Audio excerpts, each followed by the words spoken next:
नहमदुहु व नुसल्ली अला रसूलिहिल करीम अम्मा बाद फ़ाऊज़ु बिल्लाहि मिनश्शैतानिर रजीम बिस्मिल्लाहिर रहमानिर रहीम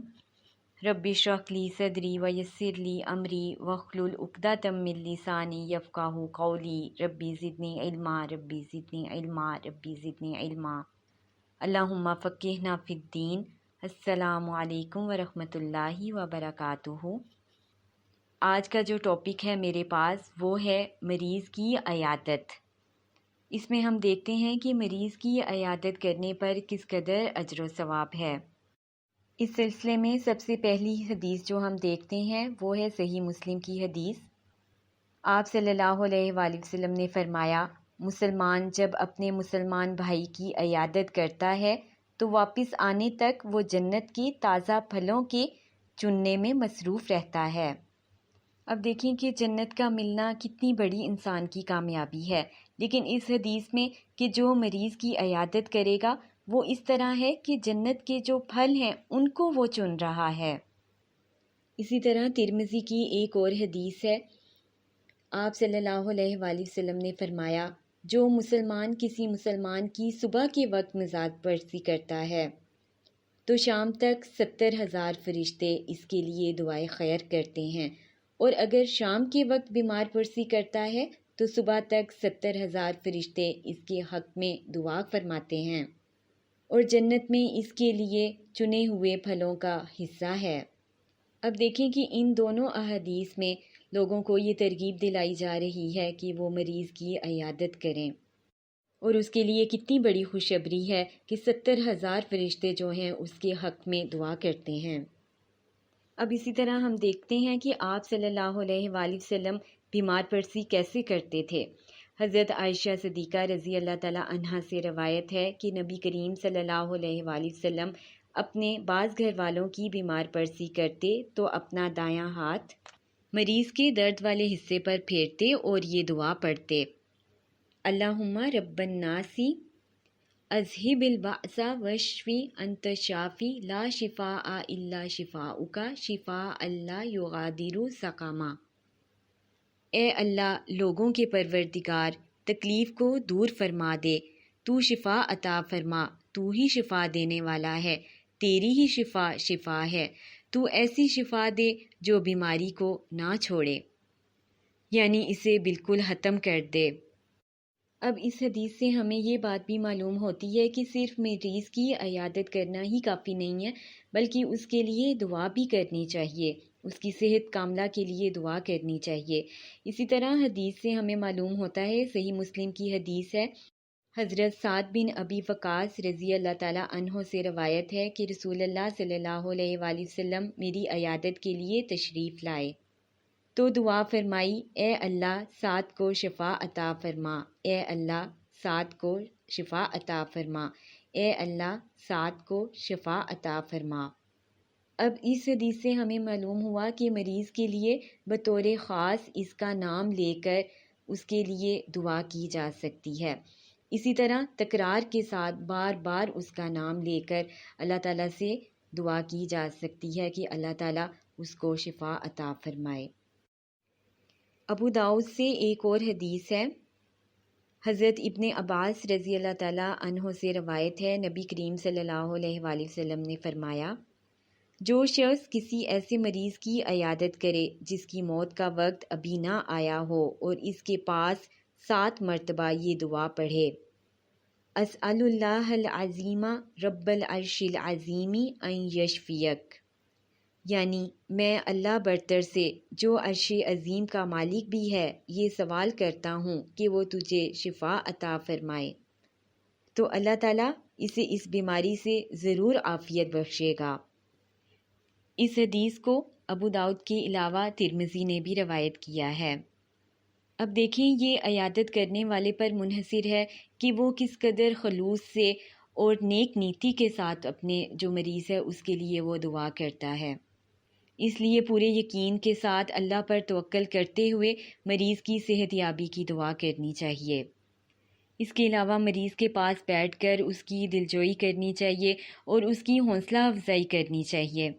اسی طرح مومن اگر زیادہ بیمار ہے تو اس کو صبر کی تلقین کرنی چاہیے، اور اس کی یہ بیماری جو ہے اس کے گناہوں کا کفارہ بن جائے گی۔ یہ تمام باتیں جو ہیں وہ مریض کو بتائی جائیں، یہ ہمیں سنت سے ملتی ہیں۔ اب دیکھیں کہ اسلام اتنا خوبصورت دین ہے کہ اس نے عیادت کے بھی آداب بتا دیے ہیں۔ اسی طرح اسلام ہمیں یہ بھی بتاتا ہے کہ مریض کے جو گھر والے ہیں ان سے مریض کے متعلق پوچھا جائے، اس کی طبیعت کے متعلق۔ اسی طرح مریض اگر زیادہ نازک حالت میں ہے یا اس سے ملنا ممکن نہیں ہے تو یہ گھر والوں کے لیے ضروری ہے کہ جو لوگ بھی مریض کے متعلق پوچھ رہے ہیں تو وہ مریض کی حالت کے متعلق اس طرح ان کو بتائیں کہ ان کے دل کو حوصلہ ملے اور ہمت ان کو ملے، کیونکہ صحیح بخاری کی حدیث ہے، جب آپ صلی اللہ علیہ وآلہ وسلم وفات پانے والے تھے تو حضرت علی بن ابی طالب رضی اللہ تعالیٰ عنہ رسول اللہ صلی اللہ علیہ وآلہ وسلم کے پاس سے آپ کی اس بیماری میں باہر نکلے جس میں آپ کی وفات ہوئی۔ تو لوگوں نے پوچھا، اے ابو الحسن، رسول اللہ صلی اللہ علیہ وآلہ وسلم نے کیسے صبح کی، یعنی ان کی طبیعت کیسی ہے؟ تو حضرت علی رضی اللہ تعالیٰ عنہ نے جواب دیا، الحمدللہ، آپ نے بہتر ہونے کی حالت میں صبح کی ہے۔ یعنی حضرت علی کا انداز اس طرح کا تھا جس سے لوگوں کو حوصلہ ملا اور ان کی ہمت بن گئی کہ آپ صلی اللہ علیہ وآلہ وسلم نے بہتر حالت میں صبح کی ہے۔ اب دیکھیں کہ موت برحق ہے، ہر شخص نے موت کا ذائقہ چکھنا ہے اور ہر ایک کو موت آنی ہی آنی ہے۔ اس لیے ہمیں بھی چاہیے کہ ہم موت آنے سے پہلے موت کی تیاری کریں اور دعاؤں کو ہم یاد کرنے کی کوشش کریں، تاکہ موت کا وقت جب نزدیک ہو تو ہمارے منہ پر یہ دعائیں جاری ہو جائیں جو کہ ہم نے تندرستی کی حالت میں یاد کی تھیں۔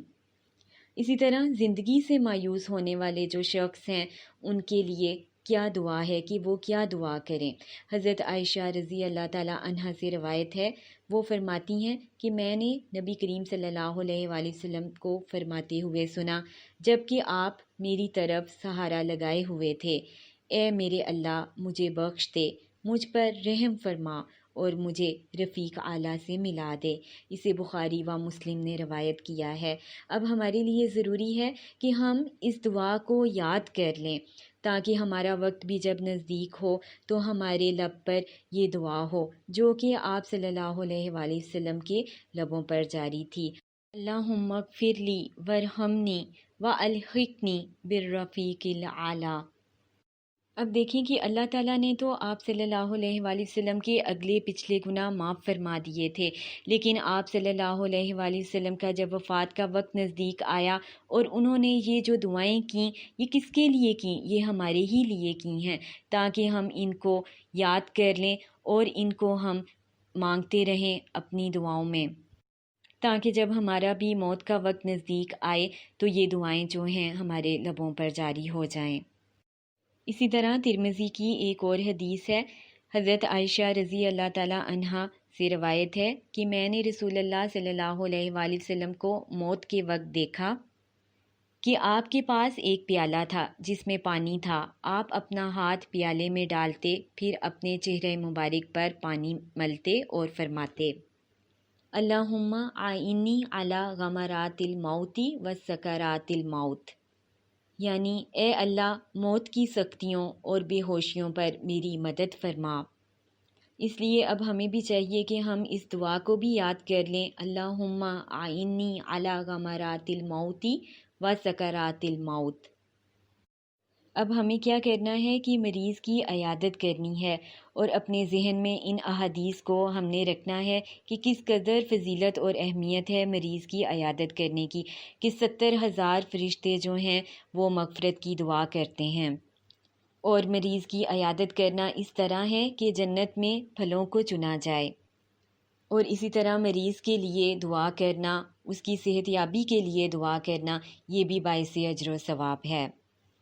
اللہ تعالی ہمارا بھی خاتمہ بالخیر کرے اور ہمیں عمل کی توفیق عطا فرمائے، آمین ثم آمین۔ سبحانک اللہم و بحمدک، اشہد ان لا الہ الا انت، استغفرک و اتوب الیک۔ السلام علیکم ورحمۃ اللہ وبرکاتہ۔